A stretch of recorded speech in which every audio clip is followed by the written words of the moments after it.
This is War of the Suns from MMP Games. It's the Chinese War of Resistance 1937 to 1945. I've noticed there's absolutely nothing on YouTube about this game, how to play it. So to try and help myself out, I'm going to do some rules videos. And the first one we're going to do, they're not necessarily going to end up in the actual order that I post them, but we're starting with stacking. Now, stacking in this game, naval units, air units, markers effectively have no stacking limits. But it says HQs have no stacking limits. That's not actually strictly true. That these are like HQ units here. Now the HQs actually have a hierarchy, so you can have two HQs in a hex, so long as one of them is like the GHQ. So this is the Komatang GHQ. You can tell it's a GHQ. It's got red numbers on it, and it's actually superior to the army that's immediately beneath it, which is this HQ here. So that's a legitimate stacking arrangement for HQs. But if I couldn't have two non-GHQ units stacked in the same hex. Okay. There's two stacking limits for combat units. There's absolute stacking limit, and there's the effective stacking limit. Now the absolute stacking limit is based on two factors. You've got stacking points. If you see in the top right hand corner, that is your number of stacking points. So it's not a particularly good example. Here's an example here. It's got this Chinese corps here, has a stacking point value of 3. Okay. Now pretty much all units have these. If it says it's a 0, you count it as 0.5 for stacking. If it has no number in the corner, it can stack for free. I can't see one of those, to be quite honest.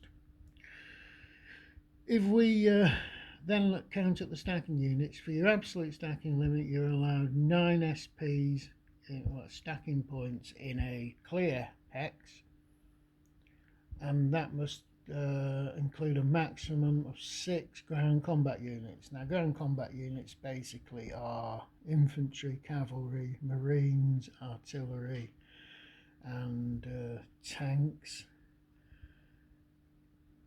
Now guerrillas are totally different. We'll look at guerrilla warfare much later. Okay. Now the other part to absolute stacking limit is if you're in a non-clear hex. If you're in a non-clear hex, that absolute limit drops to 6 stacking points and 4 combat units.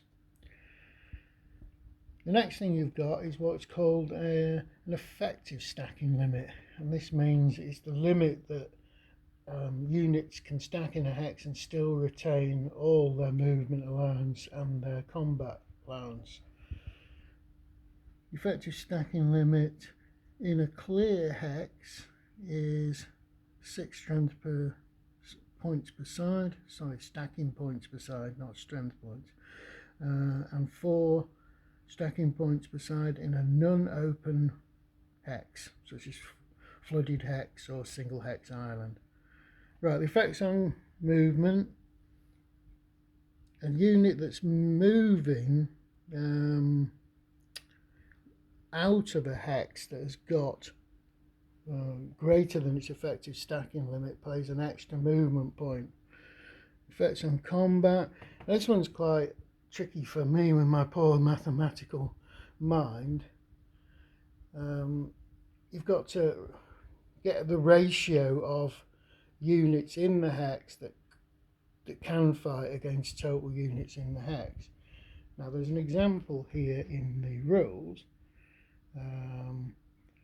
So we've got two Japanese divisions with defensive strength of 13 and stacking points of 5 and 4 respectively are stacked in a hex. If attacked, the combined defense strength is 13 plus 13, which is their actual defensive strength, multiplied by 6, divided by 9.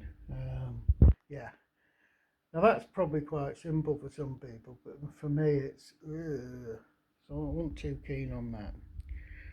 Multi-force stacking, right? If units like, say, the communists and the nationalists are stacking in a single hex, they've got to agree on which units are legitimately stacked. Other ones are basically just going to have to get out of there. If you're actually forced into a hex through, say, a retreat, and you're going over the absolute stacking limit, that unit that comes into the hex is eliminated.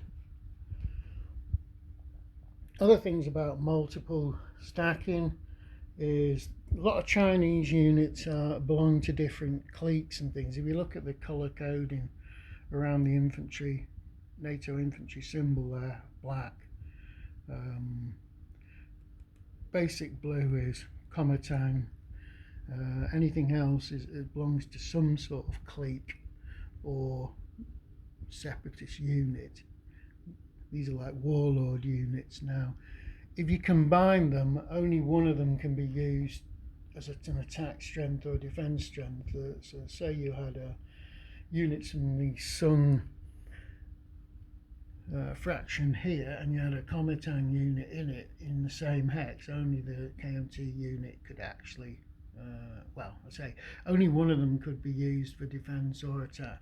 But one thing to remember is the actual results of the combat apply to all the units in the hex. All right.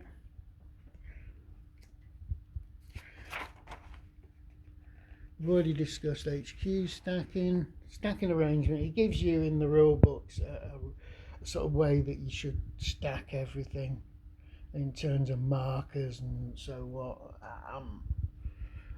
I won't do that. I stack them how I want to stack them.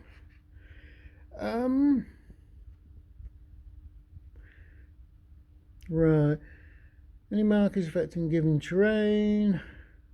Out of supply damage should be placed in the right. Okay, that's just all the idea about all your status markers and things like that. So some of them are quite important in the terms they affect your movement and combat capability. Alright, so that'll do. That is stacking for the first video.